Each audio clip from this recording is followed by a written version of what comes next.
नमस्कार कोकणकरांनो, month of May आलेला आहे. मंथ ऑफ मे म्हणजे आपला कोकणात जायची घाई गडबड. तर खूप सारे कोकणकर आपल्या गावी जातील, कोकणात जातील. तर मी 10 दिवसा आधीच गावी गेलो होतो, आपल्या गावी लांजाला ना. तर तुम्हाला देणार आहे मी मुंबई गोवा हायवेचा लेटेस्ट अपडेट. तर अपडेट असणार आहे टिल लांजापर्यंत, कारण लांजाच्या पुढे रस्ते चांगलेच आहेत. तर मी हा अपडेट 3 पडावमध्ये डिवाइड केला आहे. पहिलं म्हणजे मुंबई टू लोणेरे, मग लोणेरे टू संगमेश्वर आणि मग संगमेश्वर टू लांजा. तर पहिले 2 पडाव आहेत ना, लाईक मुंबई टू लोणेरे आणि लोणेरे टू संगमेश्वर, ते तुम्ही इझिली पार कराल. आता लोणेरे पण रस्ते खूप छान झालेत.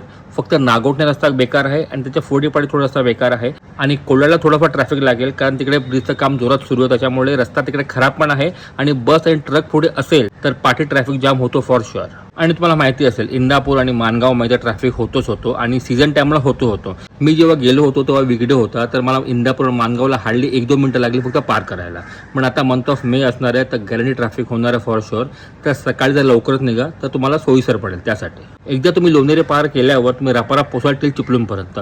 चिपळूण थोडाफार रस्ता बेकार आहे, पण त्याच्या पुढे रस्ता चांगलाच आहे. चिपळूणच्या पुढे तुम्ही एकदम सुसाट जाऊ शकता ते संगमेश्वर. आधी कसं असायचं ना, संगमेश्वरचा 1-1.5 किलोमीटर आधीच रस्ता बेकार असायचा, पण आता रस्ता खूप छान केलेला आहे. टिल संगमेश्वर पर्यंत रस्ता चांगला झालेला आहे. प्रॉपर जिकडे संगमेश्वर ब्रिज लागतो तिकडेच रस्ता बेकार आहे, कारण ब्रिजचे कामं नेहमीसारखी जोरात चालू आहेत. आता मोस्टली सर्व ब्रिज झाले रेडी, फक्त चिपळूणच्या पुढचे काही ब्रिज आता राहिलेले. तर जसं तुम्ही तिसऱ्या पडावला पोहोचतात लाईक संगमेश्वरला ना, तर तिकडून जरा रस्त्याची अवस्था खूप बिकट होऊन जाते.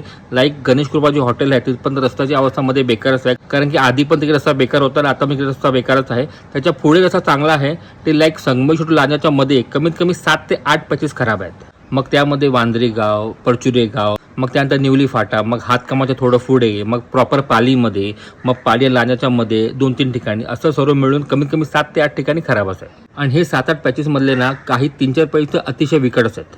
तर गाडी खूप जपून चालवा आणि आरामात चालवा. आणि मी असं म्हणेन की रात्रीचा प्रवास करू नका, सकाळचा प्रवासच करा, कारण की काही ठिकाणी स्पीड ब्रेकर नाही, डोंगर आहे, ते तुम्हाला रात्रीचं कळणार पण नाही. त्यासाठी पण मी एक गोष्ट नक्कीच सांगेन की रोडला लेवल नाही आहे. गाडी धावताना अशी वरती खाली हलते. तर मोठी पाहायला गेलं ना, तर तिसरा पडाव जो आहे संगमेश्वर टू लांजा, त्याची अवस्था जास्त विकट आहे. तर बाकी मुंबई टू संगमेश्वर पाहायला गेलं तर ऑलमोस्ट 80 to 84 रस्ता रेडी आहे. तर नक्कीच हा व्हिडिओ सर्व कोकणकरांना शेअर करा आणि तुमचा सर्वांचा प्रवास सुखाचा हो हीच एक इच्छा.